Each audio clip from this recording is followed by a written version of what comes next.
South Western Railway services to Hampton Court typically run every 30 minutes from London Waterloo.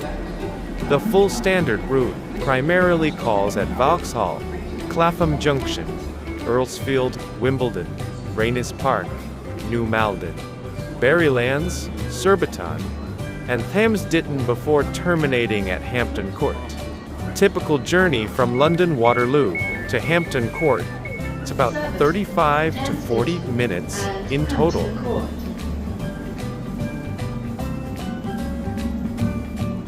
Body-worn cameras are in use on board our trains and at our station.